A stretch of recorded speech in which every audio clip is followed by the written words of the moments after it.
Hello, I'm David Taylor and welcome back to yet another Cars.co.za video review. In today's video, we're looking at one of South Africa's cheapest vehicles. This is the Tata Tiago. And before we get into what makes this car good or bad, we're going to assess all of its features and see what's what. But let me just remind you that right now there are over 180 Tatas for sale on Cars.co.za. And if you don't want one of those, there's 85,000 other vehicles for sale. Right, Carl, do your thing. Wanna buy a Honda? Cars.co.za is the smartest way to go when looking for your next car. With a simple search engine that even speaks South African. Potato! Download the Cars.co.za app now!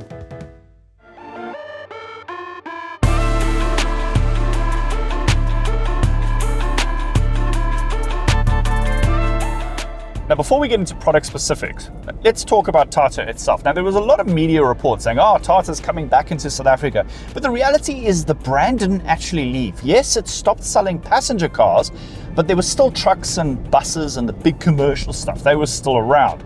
And it got me thinking, when was the last time I drove a Tata? And I had to go through my testing notes and photos and what we've published on the channel. And the last Tata was the Bolt, and that was back in 2017. And that car was remarkably average, and the less said about it, the better. And that was 8 years ago, right? So now fast forward to 2025 and Tata is selling passenger cars again. So this, the Tiago, but there's another 3 of them. There's the Punch, there's the Curve, and there's the Harrier. And all of them, from what I've seen on the brochures and the price list, all of them seem to be competitively well priced.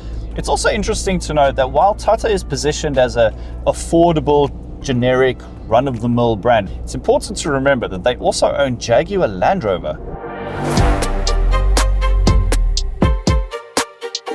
Right, so what has Tata brought in with its little Tiago? Well, it's a 3-model lineup. Pricing is very, very appealing.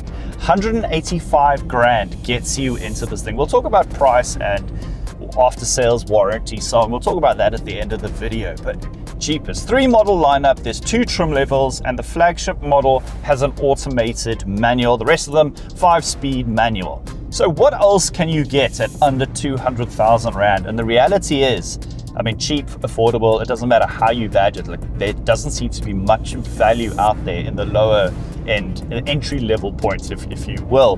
But 200,000 rand gets you into things like the Renault Kwid. You can get one of these. There's the Toyota Suzuki twins, that's the Celerio and the Vitz, and all of them have one thing in common. Well, 2 things actually. They all have 3-cylinder naturally aspirated engines, and they're all built in India. Okay, let's talk powertrain, seeing as I've mentioned 3-cylinder and its rivals and so on. This is a 1.2 naturally aspirated 3-cylinder, 63 kilowatts, 113 Newton meters. You have the choice of either a 5-speed manual gearbox, which is what we have here today, and you have the choice of an automated manual. Now, hand on heart, I haven't driven many of those, and I'll be brutally honest here, none of them have filled me with joy. And let me tell you why, because the way I'm not actually sure how these things work, but they're not great because you seem to get a little rocking horse motion. So it's fine in bumper to bumper traffic, but when you're actually driving at pace, I got a little bit car sick, which I thought was very strange. Anyways, 63 kilowatts, 130 Newton meters, but those outputs, they're the highest for the segments. And I think that's worth considering because a lot of those cars get classed as underpowered. And yes, at the rarefied altitudes of Gauteng, you need as much power as you can because an engine like this will lose 15 to 17%. So what is it like in the real world? Well, I'm doing 80 Ks now. I'm in 4th, and let's see, does it actually move? Now I'm saying performance, and Sean is giggling. Sean, we're moving, okay? Look, 91, 93, 94, 95, 96, 99, 100, there we go. We're up a slight gradient here and we're going nicely. There is that typical 3-cylinder rumble. We're at, come on, 4,000 RPM. Yeah, and then it starts to get a bit noisy. But this is where you have to manage your expectations because, guys, it's an affordable entry-level car. What do you want here? Air suspension? Rear wheel steer? No, it's an affordable car. There's got to be shortcuts somewhere, and refinement is one of them.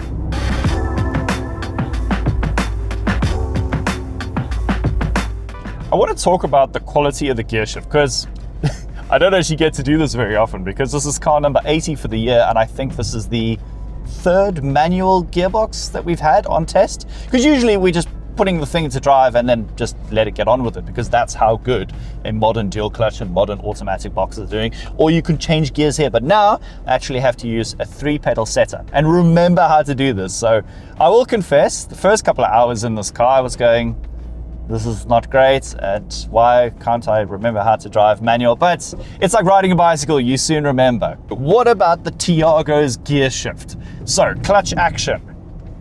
It's got quite a travel, okay? It's not ideal for traffic. The action itself is not the most direct, but again, value for money, affordable. But the problem is there's been so many good affordable gearboxes. Take, for example, Suzuki Swift, Suzuki Celerio, the Toyota Vitz. That is a really nice, pleasant, easy to use gearbox. This one, it lags behind in terms of directness and ease of use. But again, I'm nitpicking. But remember that this is your money. You will be spending money on an affordable car, and it needs to be the best it can be at the price. One of the most important aspects of affordable car ownership is fuel economy. Obviously, you're buying a cheaper car, you want cheaper running costs. And the Tiago has a 35-litre fuel tank, and Tata claims 5 litres per 100, which is a little bit more than its rivals, but remember, it does actually have a bit more power. Now, if I look at the trip computer, we're averaging just under 15 kilometers per litre. And that requires me to do some maths. I think that comes out to about 6.6, 6.7. You can shout at me in the comments if my mental arithmetic is very poor, but again, it's a little bit higher than its rivals. And yes, this isn't a comparison, but I'm trying to find out which is the best entry-level car right now. And things like the Suzuki and the Toyota Vitz are a little bit more fuel efficient. But remember, the Tata does have a bit more power. Let's talk ride comfort, ride quality, handling, and so on. Now, as you can see by the visuals, we're on our favorite stretch of road, which is awesome because it offers pretty much everything. Fast descents, lots of curves, lots of bumps. There's at least 2 different types of grade of tarmac, and you can get a lot of what we think is the average South African road condition in a very short distance. So we're not doing turn-in, we're not doing front-end grip, we're not doing in-gear acceleration. This is pure comfort and livability. Let's find some bumps. Okay, there we go. There's a rough section. Okay, that's not bad. It's not jarring, it's not crashing over some of the bumps. And I think the secret behind the suspension softness, suppleness, is these 14-inch wheels. And thankfully, they're not wrapped in anything fancy or low profile. These are nice, plump tires, and they're doing a good job of picking up and absorbing most of the ruts on this section of tarmac. Right, I want to talk about the Tiago steering, because this is one of the features that I really like. I know you're going to be like, oh, every car has steering, but hang on. I'm going to do a U-turn now, and the cool thing about the Tiago is it's got a really small turning circle. So let's just have a look. Clear to go, and I can turn around in one smooth move. Now, usually when Sean and I do the tracking shots and we reach the turnaround point, it takes us both 2 to 3 working days to shuffle the cars around. Tiago, easy. 1 loop, small turning circle. This is going to be great for cities, by the way, guys, because when you're in a parallel parking situation, to have that little agility at low speed is a game changer. That is so nice to have. Okay, I do want a little bit more feel, like I feel like I'm jiggling the car here. You see I'm actually moving the steering wheel? There's nothing happening. It doesn't get much more vague than this. Not ideal, but again, managing expectations. This is a sub 200,000 rand car.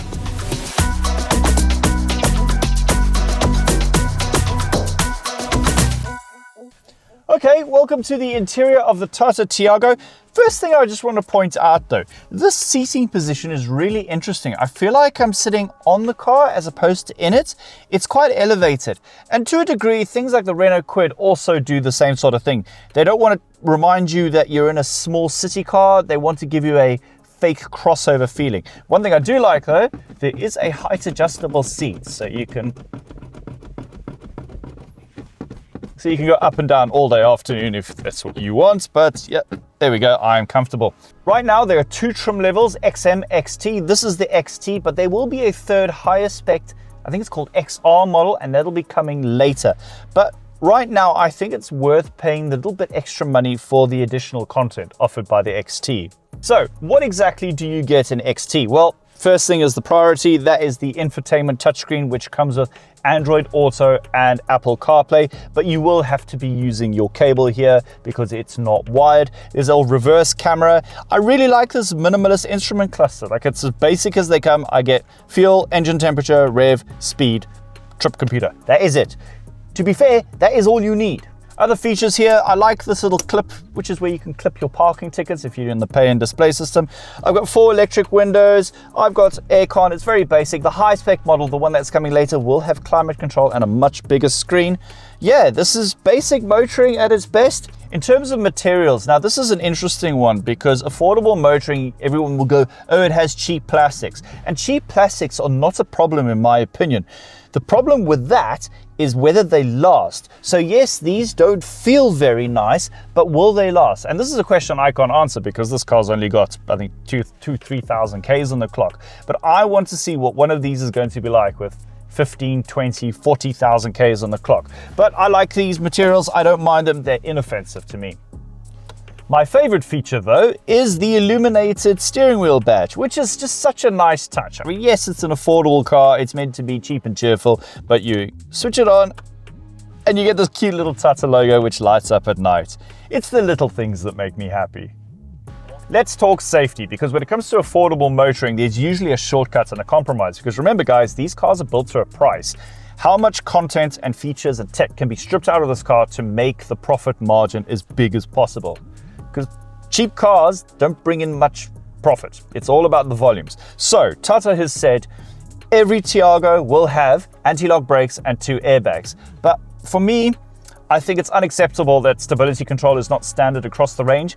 That's only available on the highest spec model. And for me, anti-lock brakes, stability control are the non-negotiables, because yes, it's got 2 airbags, yes, it has a crash structure, but I don't want to be getting into a situation where I will be testing those out. Stability control, anti-lock brakes will keep you out of trouble. Remember guys, prevention is better than cure.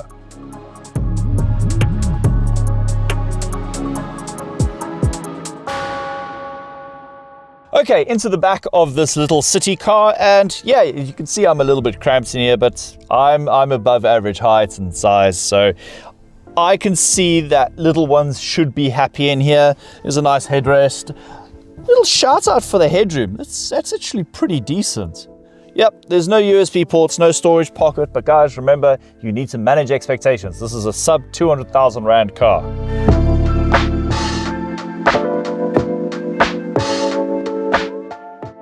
Just how practical is the Tiago's boot? I haven't done one of these in a while. There we go. Right, boot's open. There is a boot latch inside the car. And just like that, 1, 2, 3 budget cooler boxes. I have seen a spare wheel, although it is a space saver. So, covers the basics. But when it comes to cost savings, I've noticed there is no rear wiper here, so you have to do that yourself.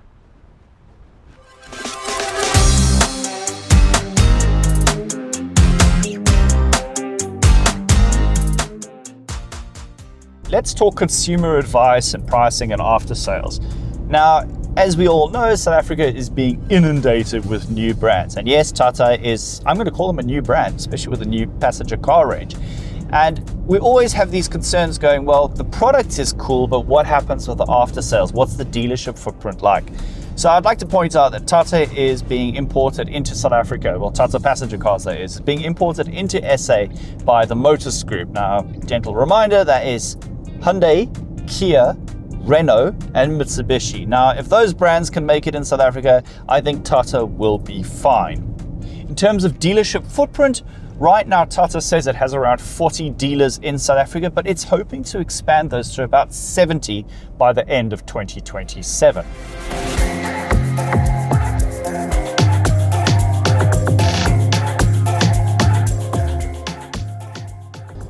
Right, let's talk the money, because it's an affordable car. just how much does the new Tata Tiago cost? Well, like I said, you can get into one from 185,000 Rand, and the top spec model is 225,000 Rand, thereabouts. Pricing is on your screen right now. I'm in the middle spec, which comes to about 210,000 Rand. And right now, looked at the spec sheets and looked at what's on offer, and I think this is the one to have. I don't think you need the AMT, but I'm going to maybe swallow my words if I do eventually drive that car. But I thought it's interesting to point out that there will be an even higher spec model coming with a much bigger screen and climate control and a few additional features. But I think that's going to come in at about 245,000 Rand, which then is dangerous territory for me, because then you're into things like the Suzuki Swift, which we all know is an absolutely terrific little car. So I think you want to just keep it simple and you want to go for something like the mid-spec model. In terms of warranty and after sales, the Tiago comes with a 5-year 125,000K warranty plus a 2-year 30,000K service plan. So it covers the basics. But at this point, I'm putting my consumer journalist hat on. I'm going, guys, it's adequate, but what if there was better? And if you use the Cars.co.za comparison tool, you'll see that something like the Suzuki Celerio has a 4-year 60,000K service plan for 1,000 Rand more. Plus, that also has a little bit more wheelbase, so there's a little bit more space inside. And I think based on that, I'm going for the Celerio.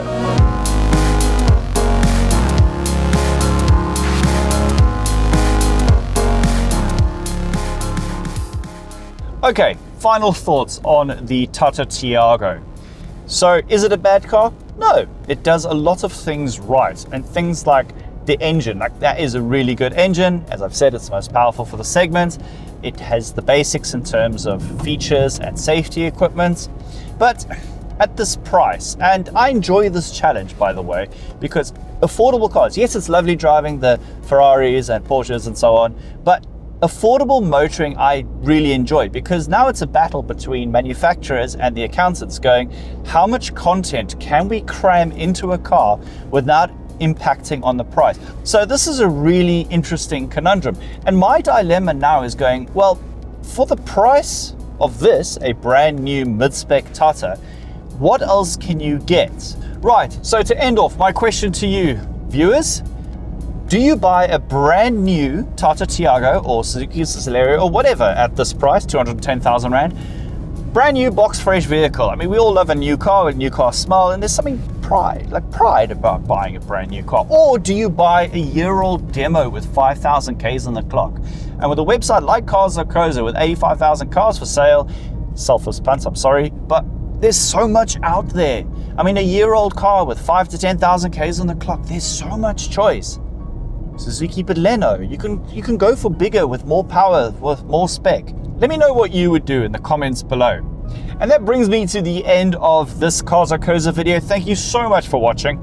As a reminder, 85,000 vehicles for sale. I've said that a few times. Hopefully you guys get the message and find the brand new car or demo car, for what it's worth, of your dreams. I will see you in the next one. Okay, bye.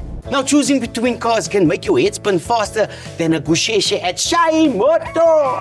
At Cars.co.za, you can compare cars head to head, weighing up price, specs, features, everything laid out nicely for you.